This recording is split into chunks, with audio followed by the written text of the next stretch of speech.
E nós, cooperando também com ele, vos exortamos a que não recebais a graça de Deus em vão, porque diz: eu te ouvi em tempo aceitável e te socorri no dia da salvação. Eis aqui agora o tempo aceitável, eis aqui agora o dia da salvação.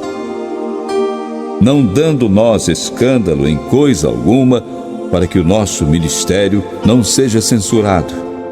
Antes, como ministros de Deus, tornando-nos recomendáveis em tudo, na muita paciência, nas aflições, nas necessidades, nas angústias, nos açoites, nas prisões, nos tumultos, nos trabalhos, nas vigílias, nos jejuns, na pureza, na ciência, na longanimidade, na benignidade, no Espírito Santo, no amor não fingido, na palavra da verdade, no poder de Deus pelas armas da justiça, à direita e à esquerda, por honra e por desonra, por infâmia e por boa fama, como enganadores e sendo verdadeiros, como desconhecidos, mas sendo bem conhecidos, como morrendo, e eis que vivemos, como castigados e não mortos, como contristados, mas sempre alegres, como pobres, mas enriquecendo a muitos, como nada tendo e possuindo tudo. Ó Coríntios, a nossa boca está aberta para vós, o nosso coração está dilatado. Não estais estreitados em nós, mas estais estreitados nos vossos próprios afetos. Ora, em recompensa disto, falo como a filhos, dilatai-vos também vós. Não vos prendais a um jugo desigual com os infiéis, porque que sociedade tem a justiça com a injustiça? E que comunhão tem a luz com as trevas? E que concórdia há entre Cristo e Belial? Ou que parte tem o fiel com o infiel? E que consenso tem o templo de Deus com os ídolos?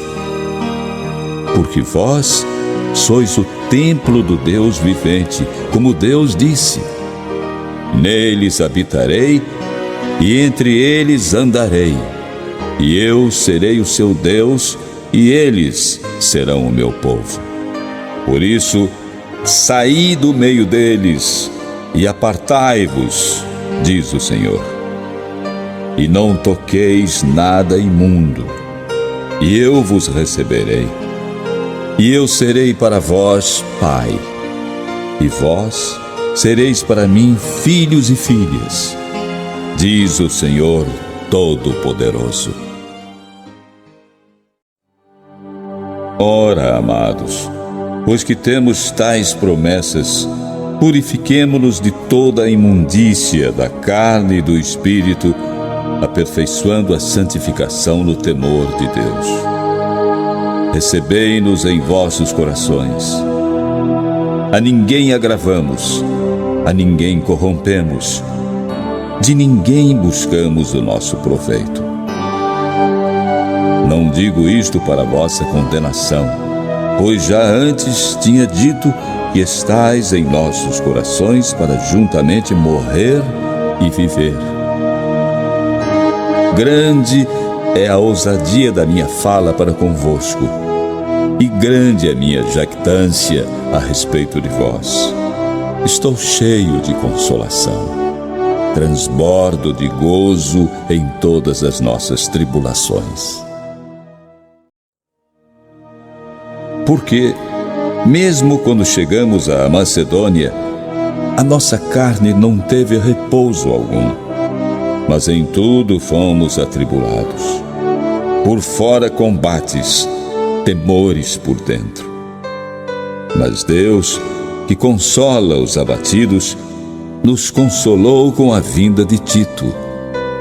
E não somente com a sua vinda, mas também pela consolação com que foi consolado por vós, constando-nos as vossas saudades, o vosso choro, o vosso zelo por mim, de maneira que muito me regozijei.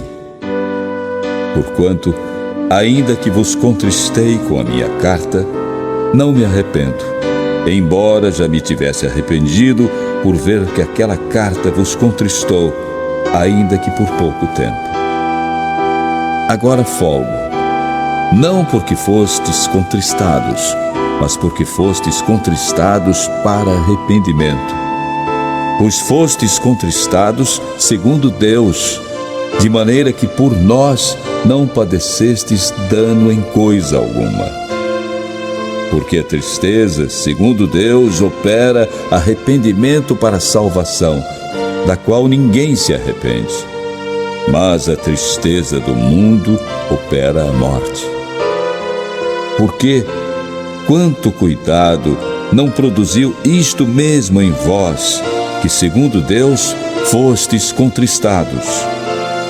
Que apologia, que indignação, que temor, que saudades, que zelo, que vingança. Em tudo mostrastes estar puros neste negócio.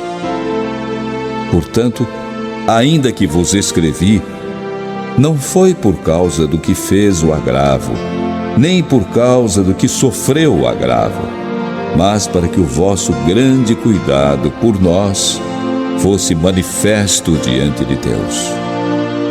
Por isso fomos consolados pela vossa consolação, e muito mais nos alegramos pela alegria de Tito, porque o seu espírito foi recriado por vós todos.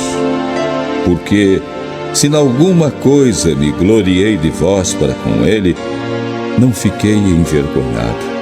Mas, como vos dissemos tudo com verdade, também a nossa glória para com Tito se achou verdadeira.